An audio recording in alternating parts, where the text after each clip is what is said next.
Hello, everyone. Good evening. Welcome to day 2 of Navigating the Adolescent Years training program for parents of teens and adolescents, hosted by Shining Light Children's Foundation. My name is Daniela Ibikiri. I am a teen and adolescent coach, a child and adolescent mental health educator, a life purpose coach, and the executive director of Shining Light Children's Foundation. In our first class, we talked about the adolescent brain as being one of the determining factor of why adolescents act the way they do.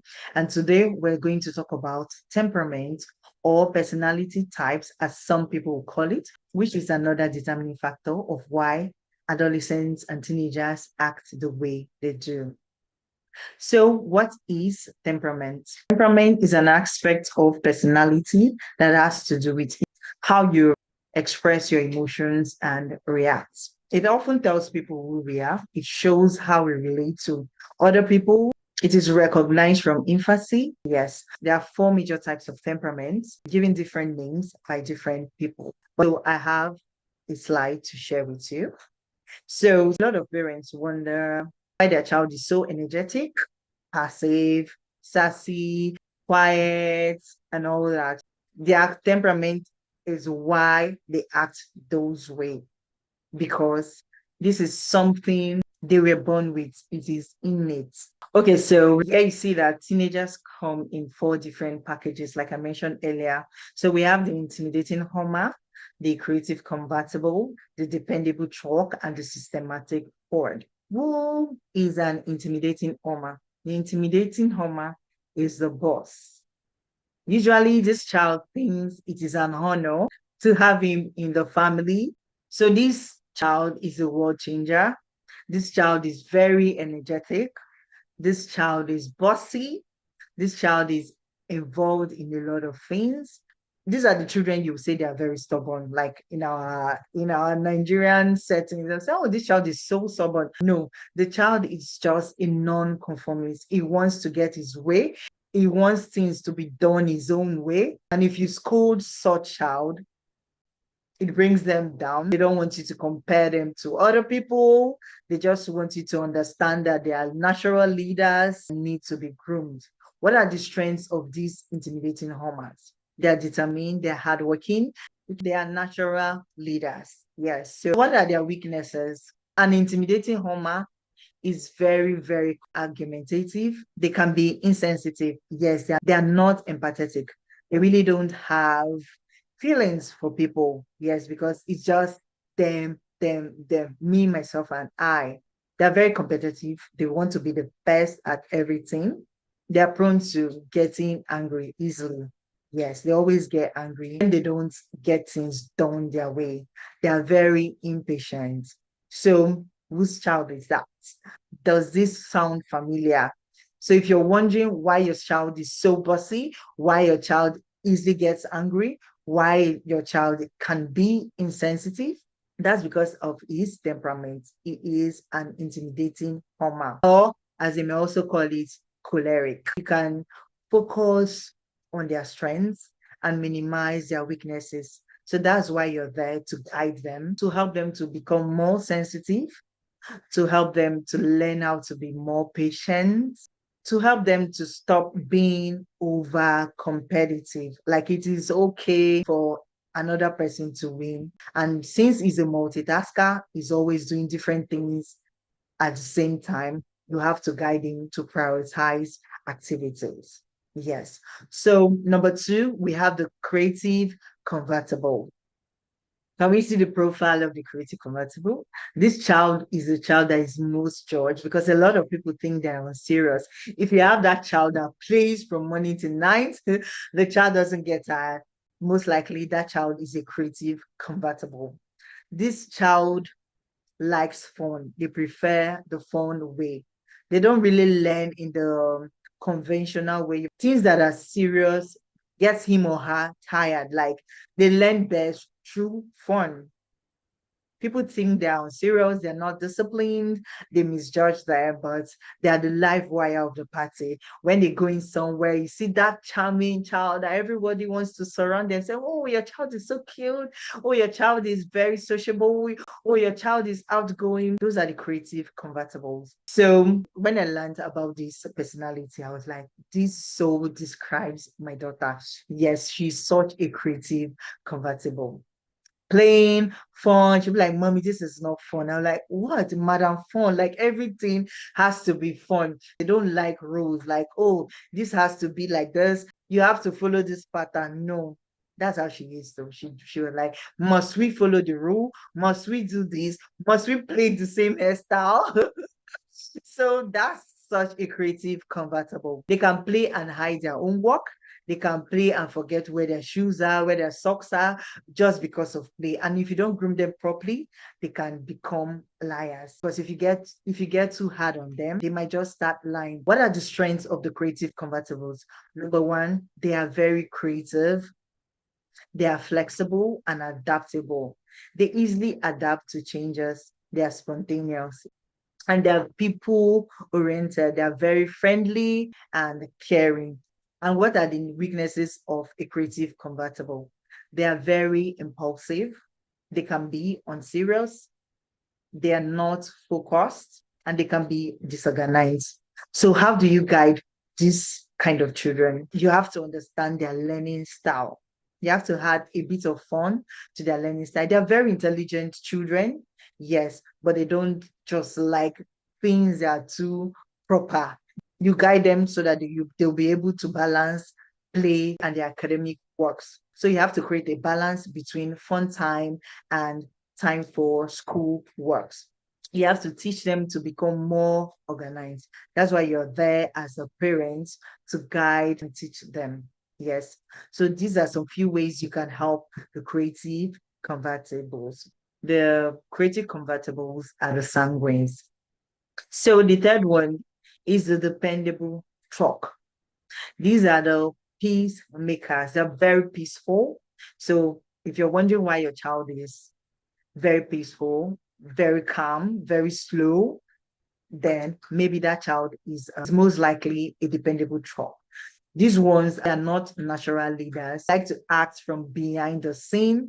You cannot see them going out to say, I want to be the leader. I want to take the lead. No, they're not natural leaders, but they can be diplomatic leaders when the need arises.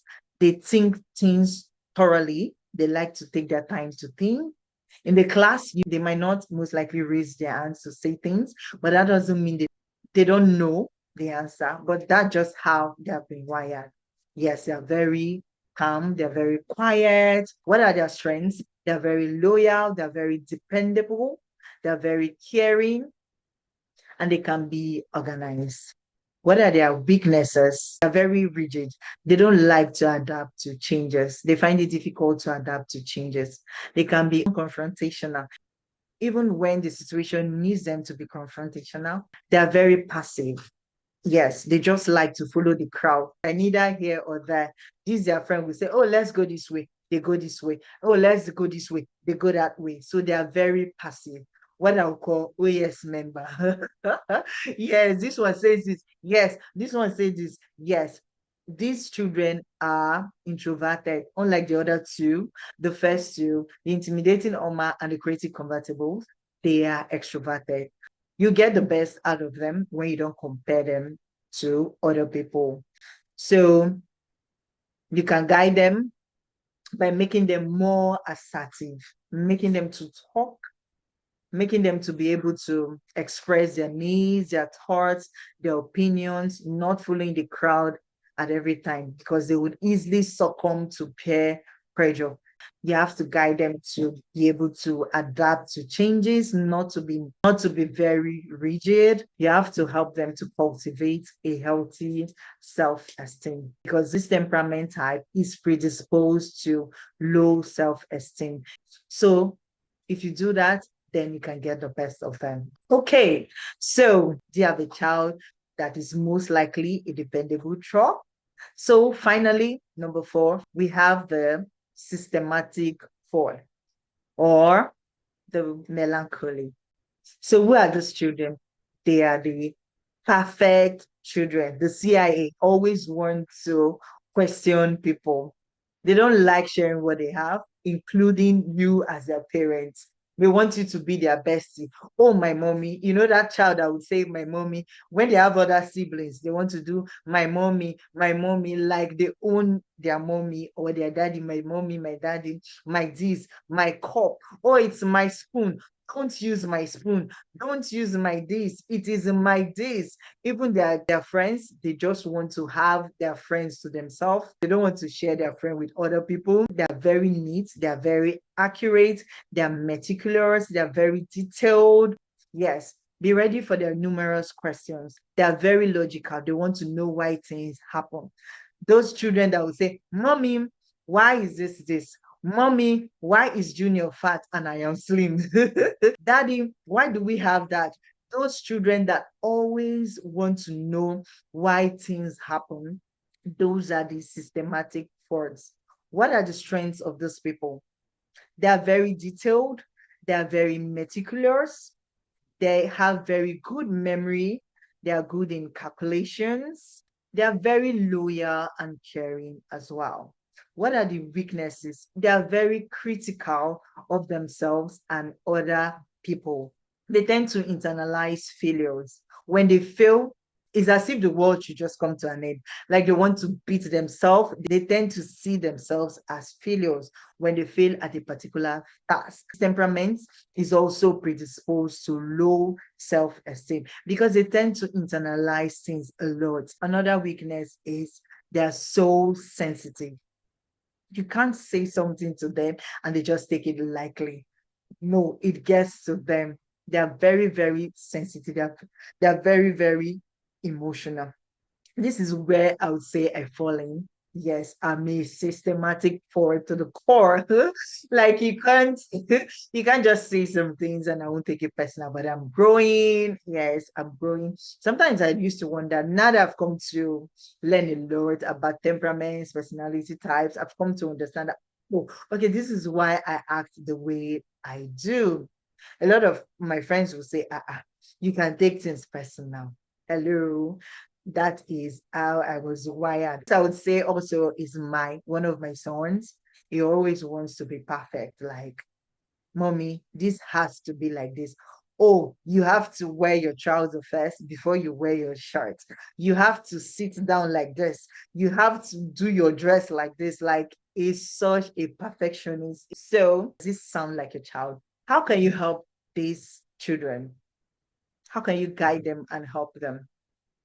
You try to help them not to internalize failures. Let them see failures as an event and not a person. When they fail at something, let them see that failure as an event and not them themselves. You have to help them to become more emotionally mature, teach them emotional intelligence, to learn how to recognize, understand, and manage their emotions. Yes, to learn how to share their things. They have to celebrate their strengths and not compare themselves to others. These are some ways you would help the systematic frauds. Does this sound like a child? The IT node kind of child, the perfect one that wants to be perfect at all times? If this sounds like your child, then these are the ways that you can help the child. Now you know why your child acts the way they do. Why is my child so energetic? Why is my child so quiet? Why is my child so playful and unserious? Why is my child so critical of themselves? This is why. It is because of their temperament or personality types. Now you know. So these are the review questions for today. Which of these sound like your child or children? And number two, in what areas have you misunderstood your children and what would you do differently from today? Thank you all for being part of this training. Bye for now and hope to see you in our next class.